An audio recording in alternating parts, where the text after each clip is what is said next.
Hi everyone, my name is Amy, and I've created this YouTube channel to basically help you understand the very basics of Cricut and Design Space. So whether you just recently got a Cricut or you are still considering purchasing a Cricut, but you have some questions about the basics and how it all works out, this is the YouTube channel for you.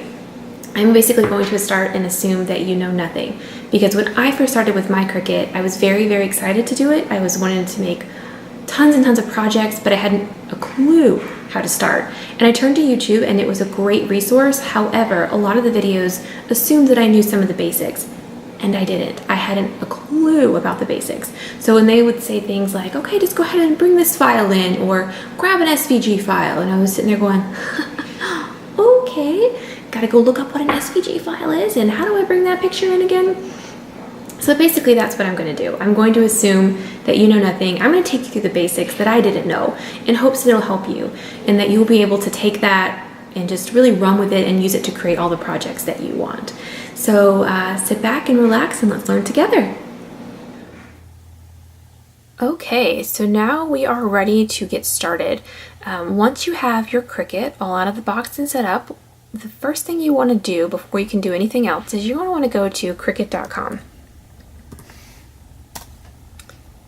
It's going to look like this, and once you're on Cricut.com, you're going to want to create an account. By doing this, it's going to allow you to use what we call Design Space, and it'll prompt you to create an account. You go to Design, it'll ask you to log in. I've already logged in, as you can see, but this is, once you log in, this is what you'll find. This becomes your unique space, what is personal to you. As you can see down here, these are all projects that I've currently worked on, or I am currently working on or have worked on recently. And to create a new project, what you're going to do is you're going to come up here and click on New Project. And then this is going to be what we call Design Space. This is your area that you're working with. And then these over here are going to be your tools, the different things that you can have to use and go from there. So what I'm going to start with is I'm going to start with the very bottom one. I'm going to start with Upload. This is going to be how you get an image into Cricut, how you basically start. So what I have done, as you can see, is I have Googled just flower clip art, and I have taken this one and I have saved it to my desktop, and I'm going to take this image and going to print it and cut it, excuse me, on Design Space. So how do I get this image into Cricut? Excuse me. I'm going to click on Upload, and then I'm going to click on Upload Image. Then I'm going to click on Browse. And you're just going to find it wherever you saved it on your computer. I saved it on my desktop just for simplicity's sake. Now, when you come here, you're going to have three different options. As you can see on the right, it's going to say Simple, Moderately Complex, and Complex. Our particular image is just black and white. It doesn't get much more simple than that. So we are going to click on Simple. The more colors, the more details that you add to the image or that you have in the image, that's where you're going to want to select one of these other two options. Okay, we're going to click Continue. And by clicking Continue, it's going to bring us to this page.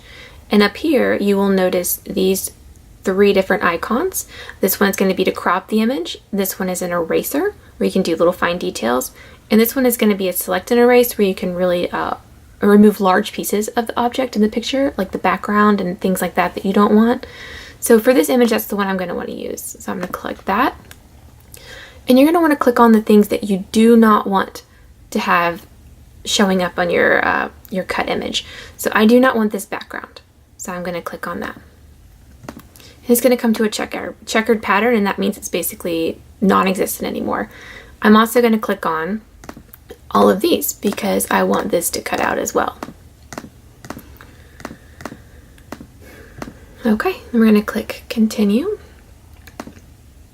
Okay, and now when we come here, well, we have two different images. The one on the left is what it's going to look like if you were to use your printer to print off the image. The one on the right is going to be what it's going to look like when you bring in, if you were to cut it, basically with the Cricut machine to use it for heat transfer vinyl or just regular vinyl.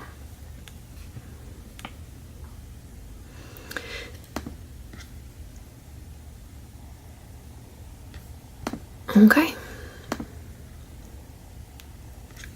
All right, and then from here we can grab it and insert our, or increase our image size.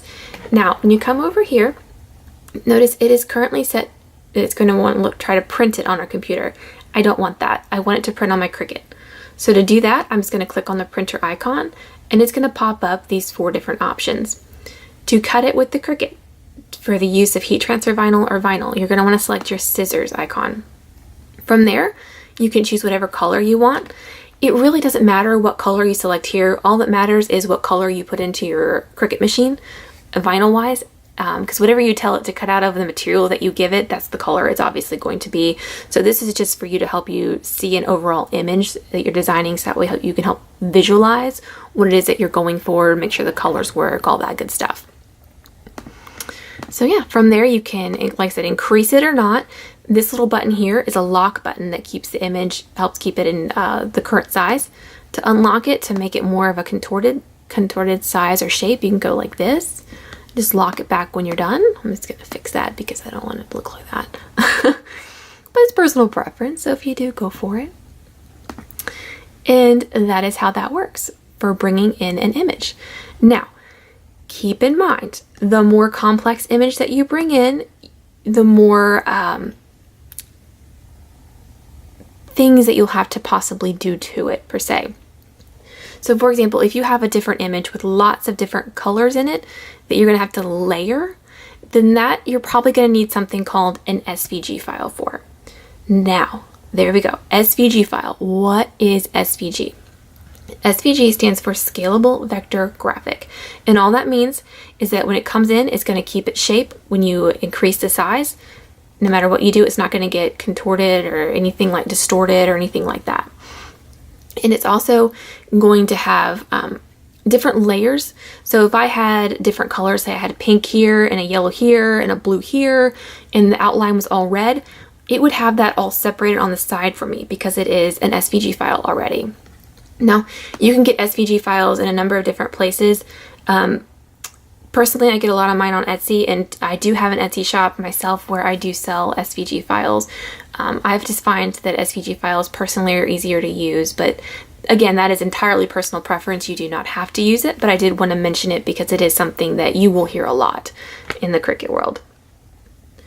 So I will show you the difference real quick. When we come and we upload an image of what it looks like when you upload an SVG file. 1 minute.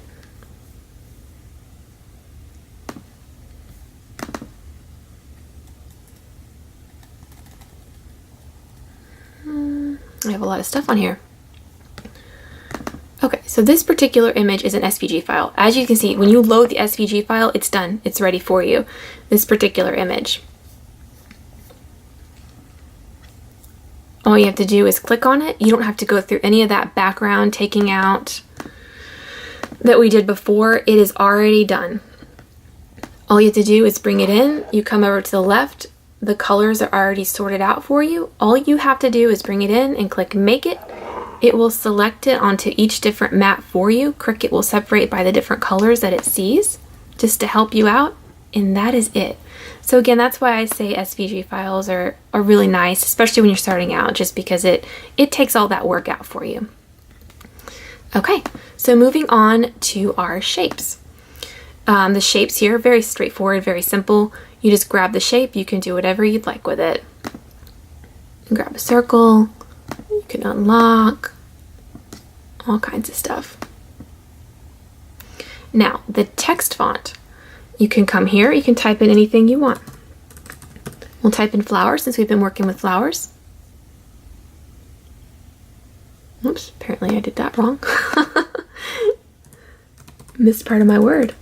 Alrighty, so from here, you can take your box and you can select up here any font you want. If you click on all, it's going to take you to all fonts. These are included, not all of them are included with Cricut, depending on what you have. If you have Access, which is Cricut's paid subscription service, then you'll have access to all these fonts.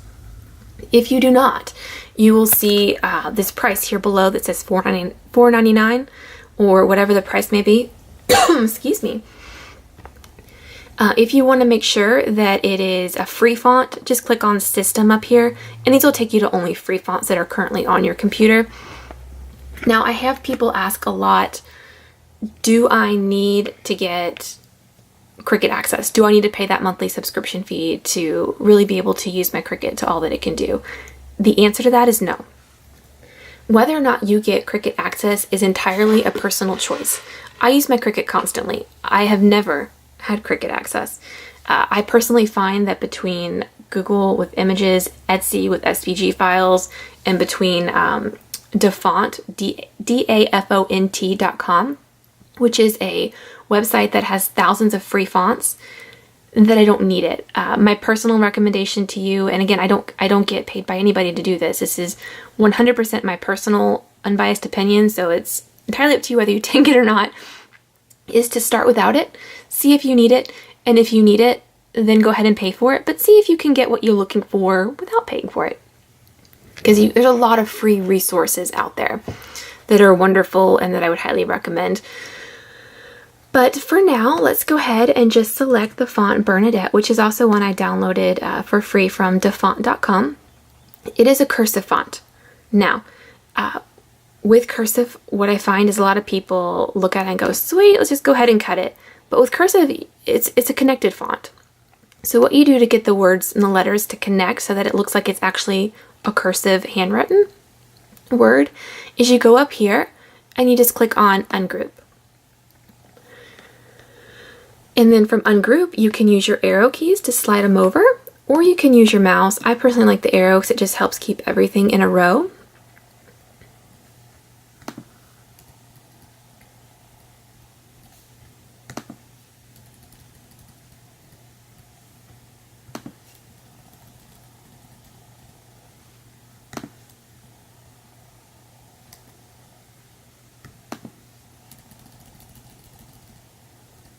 Okay, and once you have it in a row, you're just going to select it all. And then what you're going to want to do is you're going to want to come down here and you want to click on Weld. Excuse me.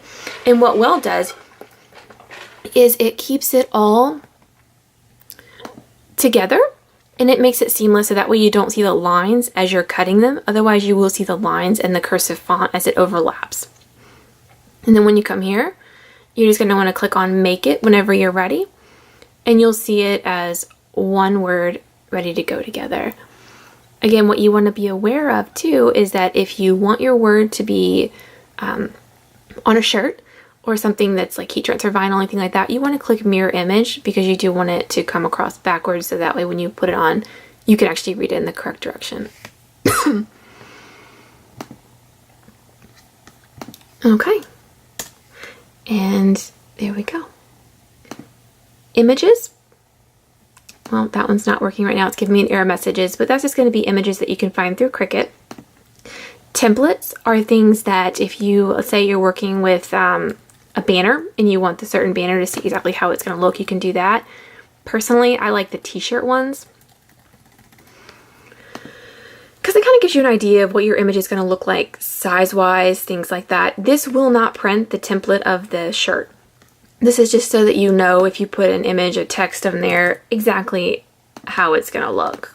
And be like, okay, I should probably make that a little larger. Oh dear, that's way too big. Make it smaller, things like that. But yeah, so that is the very basics of just how to use these images here and how to use this stuff over here as well.